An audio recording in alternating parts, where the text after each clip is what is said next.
Okay, I just wanted to because it's been a while. Like I've been so busy, so I wanted to go over some of this. Now, I have done a crap ton of work. Actually, I converted a lot of the logic over to Playmaker style logic.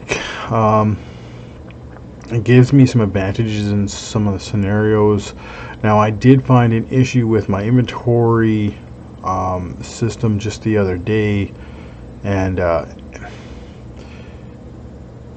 the issue primarily was with the way I structured it while using Playmaker. It just, the way I set it up, they did not jive together very well. So I actually ripped that out just the other day, like yesterday, day before, and replaced the inventory system with a mix of custom actions and like just normal scripts. But anyways, the rest of it's still Playmaker, and the custom actions like completely interact with the scripts to Playmaker.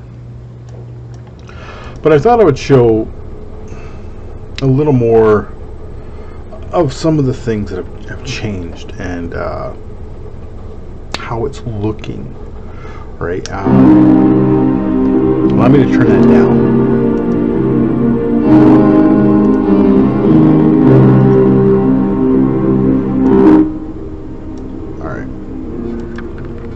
So last night I got the idea to put in a speed mode. So I put that in, and I did a couple tests on it last night, and I fixed up a few things on it, just minor things. And I actually haven't tested it yet today, so this will be interesting. Hopefully this works. Might make me look dumb, I don't know. So anyways, all these skills, all the classes and all that are all in there. The available skill points, the save system, everything's there, right? So for example, I can buy that. The rolling, I mean, I have to up the default values because if I just skip it, it's rough. It is rough, but I'm gonna skip anyways. But I gotta bring those default values up a bit. So now there's been some slight UI changes. What else do we have here? I got to do a few changes with the interaction system, but we have our stuff kind of coming in, and you see like the inventory now. I've got to upgrade all the art for this because I've changed how the inventory system's working and the slot sizes and how the slots function, but obviously I haven't updated the art yet. Right, so if I try to equip something like that doesn't want to do it because it's a two-handed weapon and so forth, and of course that ties into whatever gear you're actually pops up in combat. Like you'll actually physically see that sword I put on. Alright, we got various quests and stuff now. I am going to slightly cheat. So in the world system, there's a bunch of different maps, dungeons and such, and you only get access to those that you know about, right? So you would learn about those other places through quests or through people or exploration, maybe various things. But I'm going to open one of them up because I've been working on it in the last couple of days. I might do some work on this town. Obviously I got to do some work on the lighting, but whatever. But I don't like how wide these roads are and stuff. So I might actually redo the town a bit. Snazz it up a bit because the town's a little iffy. So there's definitely been some changes here. The encounter system is actually working pretty good, but like say if I go over to these forgotten runes here, and that's what I unlocked, right? And we have an encounter, so let's see how that turns out. We got a no encounter. We got lucky there. So we truck along over here and we'll enter. Now I'm currently actually just working on this particular dungeon actually. I'm working on it all last night and stuff like that. So it's not finished or anything yet. And I'll show you some of the things that we have. That we, I mean, I guess me.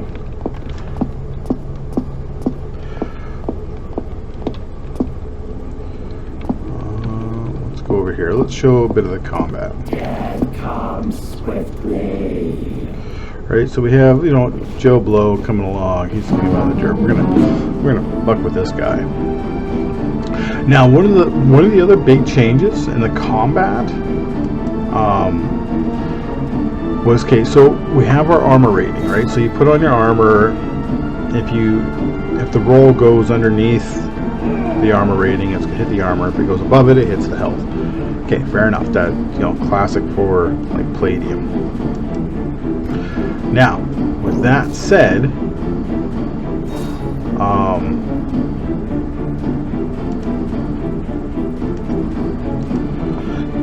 I've changed it so depending on the type of armor you have, there's this kind of damage mitigation system. So if you go below the armor rating, it hits the armor. The damage is just going to pop off the armor. It's just the way shit goes. If I go above the armor rating, all the damage doesn't come off of the health.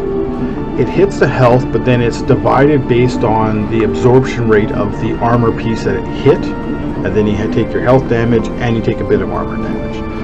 And it's just a way to help maintain a game where the health isn't, like, obviously it's important, but it's, you know, if I have 100 health, I'm just going to last forever kind of idea.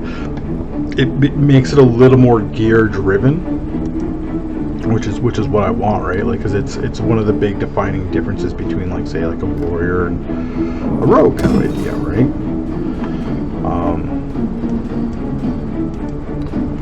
But as you see, like, so we have like the standard attacks, and it does all the rolling, right? Now I could actually just turn quick mode on, and it actually stops the rolling stuff, and it'll actually skip that. Like, these won't actually fire anymore, and it would just put numbers in. So it actually speeds up the combat quite a bit. For those that, you know, want it to be a little faster compared to the dice rolling system, it's a mere simple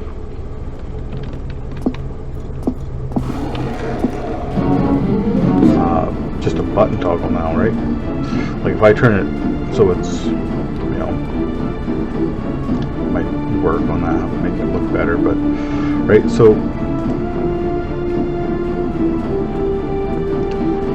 there we have, okay, so we're doing the rolls, and if you see how long it takes, which, I mean, is the intention, right? Like, it's D&D combat, it's not a fast-paced combat system, right? So, okay, he's charging an attack. Let's turn on quick mode. So now, if he's charging attack, normally I'd want to try to take defense, because I don't want to deal with his attack, but we're just gonna do a normal attack, right? And you see, like, it's skipping all the rolls. He rolled a 10. So I got a parry, which gives me the ability to counter. And of course I freaking botched that, so, you know, whatever. That's okay, because he missed too.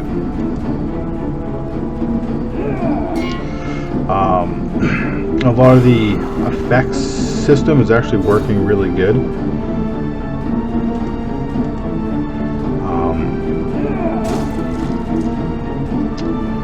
There's like the AI can also hit me with stumbles, knockdowns, various other things. Now the dungeons themselves, you know, obviously, you know, combat, right? There's a lot of combat. Let's do a shield slam. So the dungeons themselves is actually based more so on puzzles than it's geared towards combat. Right now, obviously, right now we're only seeing the combat, but there really isn't a whole lot of monsters in the dungeons, and there really isn't actually that many monsters. Mind you, there's another one coming there. Pretty much make me a liar since we've got in the first room. We've already got 3 freaking things fighting us, but there really isn't that many creatures. There's obviously some, and there's like 2 of them back to back there. Monsters.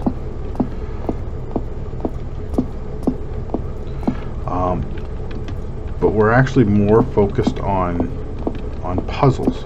Right, so and that's one of the things I've been building the last day. Is actually been working heavier on the puzzle end of things. I don't want to really show too much of that, since you know, because really, if you started playing the game, he's got some issues happening. Just let him be. Okay, empty chest. I gotta fix that. Yeah, more of a puzzles, because being D&D, like I you know, like there's one room.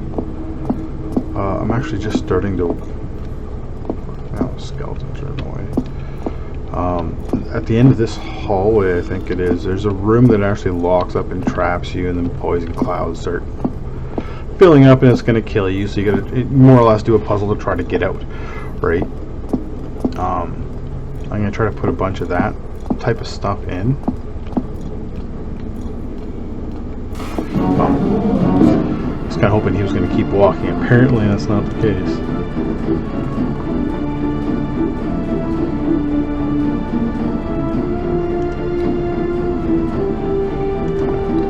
Turn that green, red.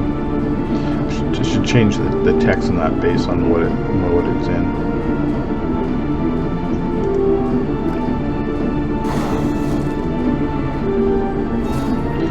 There's some of these guys, they still got to work on some of their combat stuff. There's also a bunch of UI stuff I want to adjust and obviously fix up and figure out, but you know, it's there. Parts of it are kind of a bit more of an older system, but it is what it is.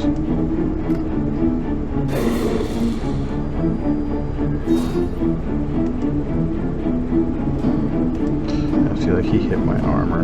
My armor's getting its ass kicked right now. He's doing a big charge attack.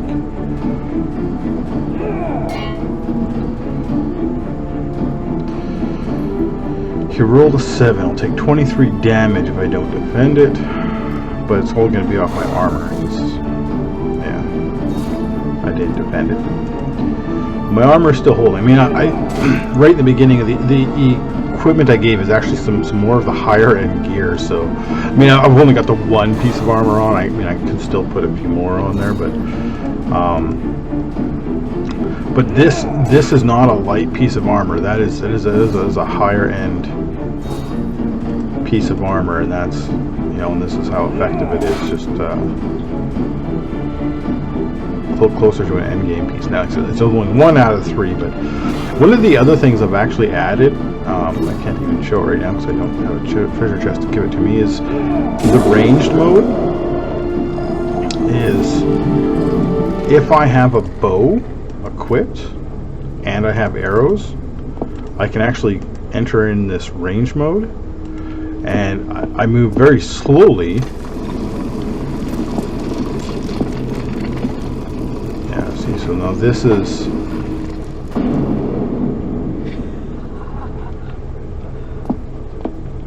right. So this is the puzzle I'm actually just currently starting to build. So nothing's actually going to happen now, and I can't actually get out because the puzzle's only half done.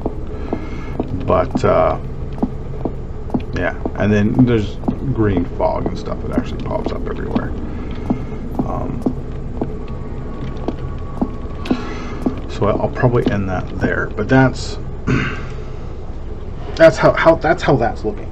But anyway, so the range system is, it ends up almost, it almost feels like you're playing a first-person shooter. Technically, like you pull the bow out, load up an arrow, and everything's great and good, but you're moving much slower. It's not like you're going to run around just popping arrows at everything. But what it does is, as you kind of mouse over or look at enemies, it actually pops up their health bar and their kind of status at range. But it also calculates that distance, which the closer they are, you get a bonus to hit. The farther they are, you end up getting a negative to hit. So there's kind of like an optimal range plus kind of idea. And then when you actually go to shoot, it actually stops everything and then rolls the dice, and then it fires off the arrow and hits the enemy, and then the enemy start running after you. So if you wanted to load up another arrow, there's actually a bit of a timer. So you can't just fire arrows, run away, and fire arrows, run away. They'll catch you quite easily, but you can get a couple arrows off fairly easily from a distance. If you see like a larger enemy, which is just a nice way to start a fight. Eventually I'm going to add some more skills, especially for the rogue, that are more focused for the bow, so you can do poison arrows or whatever, do some pretty heavy shots and stuff. But anyways, that's how the Dungeons dice is looking so far.